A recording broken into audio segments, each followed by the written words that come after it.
Educação ambiental.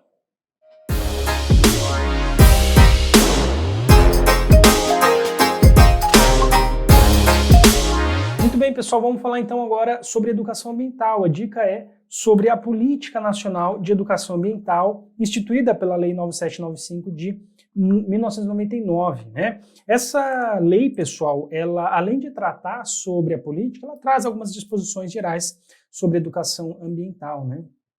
E o que é mais importante que a gente saiba? Primeiro, as principais características da educação ambiental em nosso país, ou pelo menos o que é instituído legalmente, né, o que é previsto legalmente a respeito da educação ambiental. A gente tem uma previsão constitucional, né, de que a educação ambiental ela deve estar presente na educação como um todo do povo brasileiro, certo? A gente vê isso quando a gente estuda direito constitucional.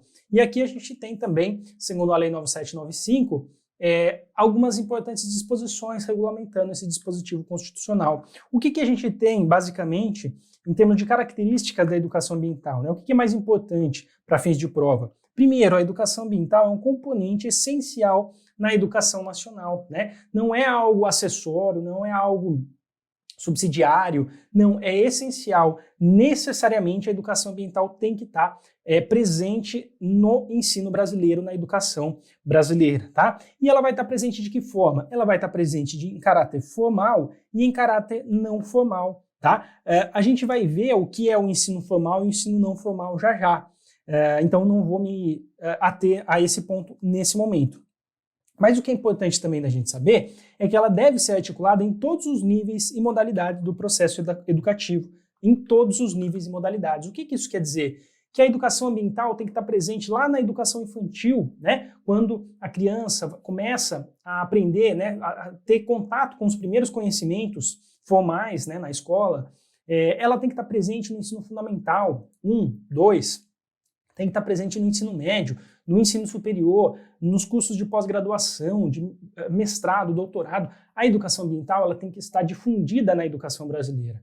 É preciso que a gente crie uma disciplina específica de educação ambiental, né? Não, muito pelo contrário. A Lei 9795 é enfática em dizer que não deve haver uma disciplina específica do currículo escolar de educação ambiental. Por quê? A ideia é que ela esteja pulverizada de forma intertransdisciplinar junto às demais disciplinas, que a gente consiga ter uma transversalidade no ensino da educação ambiental, a gente consiga fazer a ligação, a conexão da educação ambiental com as demais disciplinas. Então, quando a gente estuda geografia, história, língua portuguesa, em cada uma dessas disciplinas a gente tem que ter, claro, dependendo da disciplina, né, tem que ter o ensino da educação ambiental na medida do possível, evidentemente, né, você vai ter uma aula de matemática, não necessariamente você vai falar de educação ambiental em toda a aula, mas você pode dar exemplos, por exemplo, um problema matemático, um problema de raciocínio lógico, considerando um contexto ambiental. Você pode dar um exemplo, por exemplo, você pode fazer uma questão para uma criança, por exemplo, de um crescimento de uma comunidade, de espécies em determinado local, né? É claro que é algo muito pontual e muito simbólico, né? Não chega a ser uma aula de educação ambiental, mas percebam que a gente tem que ter a educação ambiental presente em todas as disciplinas, inclusive nas mais básicas, né? E aí em disciplinas que tenham uma relação um pouco maior com a área ambiental, né? Como geografia, mesmo história e outras, a gente começa a ter alguns aprofundamentos em relação à temática ambiental, tá? Mas não é para a gente ter uma disciplina como a gente tem biologia, química, história, geografia, a gente ter uma disciplina de educação ambiental. Isso não existe, tá? Até porque a educação ambiental deve estar pulverizada nas demais disciplinas. Qual é a exceção? Essa é a regra geral. Qual é a exceção prevista na Lei 9795? Quando houver, né, cursos de pós-graduação,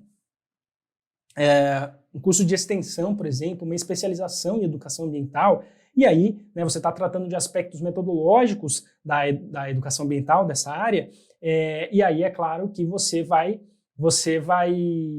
muitas vezes ter a necessidade de ter uma disciplina específica para trabalhar a educação ambiental, os conceitos, os autores e assim por diante, tá?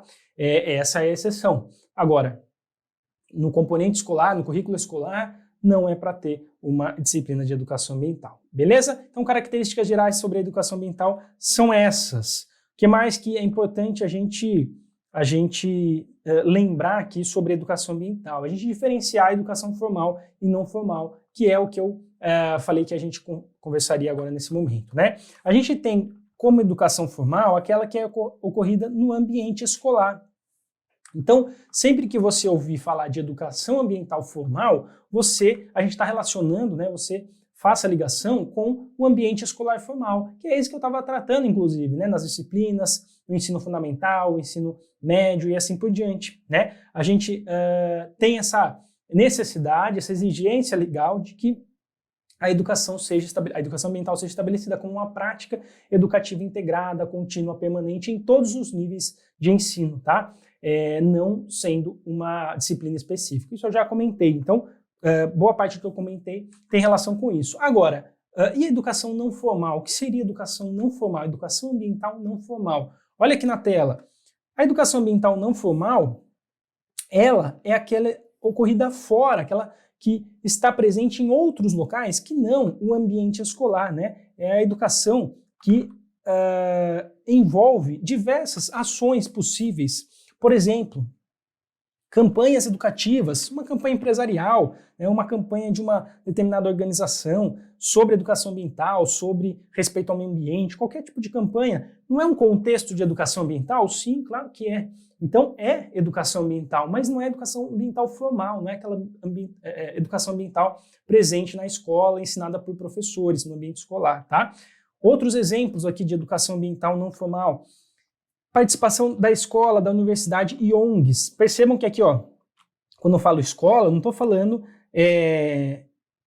das aulas, né, do currículo escolar, mas de programas, atividades que a escola realize. Vou realizar uma atividade ao ar livre aqui, junto a uma organização, né, faz um acordo ali com a escola para fazer uma atividade de sensibilização junto ao rio que passa pela cidade, que é muito importante para a cidade.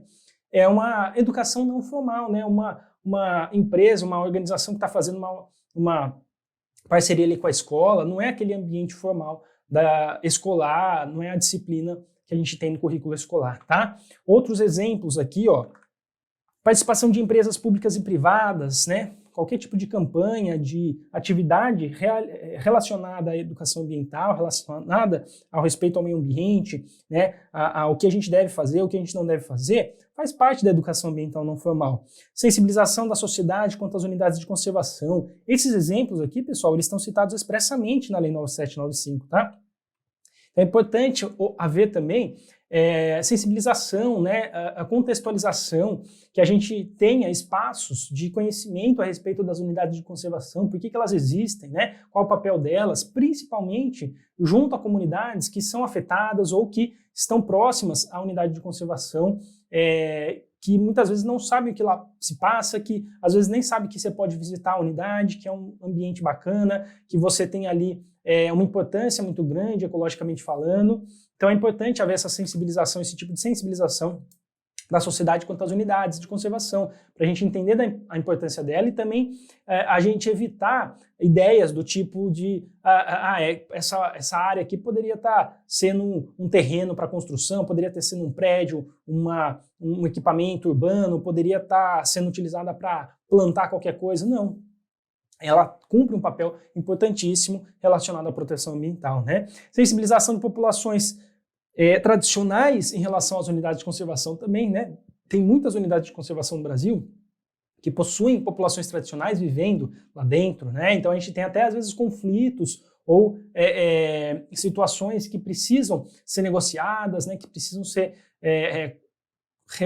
deve haver reuniões e conversas para que se ache a melhor solução. Às vezes tem a desafetação da unidade ou de parte da unidade, às vezes tem a retirada das comunidades, depende muito de cada caso, mas sempre há uma necessidade de conciliação e é importante que também haja essa sensibilização, essa conscientização dessas populações tradicionais. Sensibilização de agricultores. A agricultura é uma atividade importantíssima no Brasil, das mais importantes, né? Que alimenta o nosso povo, que gera faz rodar boa parte aí da economia brasileira. Então é importante também que os agricultores estejam sensibilizados, estejam em contato com o conhecimento ambiental, para entender um pouquinho melhor da importância de fazer rotação de culturas, de utilizar defensivos de forma correta, né? De utilizar fertilizantes de forma correta, de evitar os abusos, de evitar as sobredoses, de evitar o uso incorreto e, consequentemente, a poluição dos compartimentos ambientais e assim por diante. Ecoturismo também um outro exemplo, né? Atividades de turismo ecológico, atividades ao ar livre, mesmo em unidades de conservação, né? Do tipo arborismo, cachoeiras, esse tipo de situação, esse tipo de local é muito propício para realização desse tipo de atividade e para educação ambiental, para conscientizar as pessoas. Então, todas essas atividades são atividades de educação ambiental não formal, tá bom? Então, se a banca disser tentar diferenciar a educação formal de não formal, vocês já sabem do que ela está falando, e também se ela trouxe aí conceitos gerais de educação ambiental, vocês também já estão ligados, tá bom? Grande abraço, pessoal!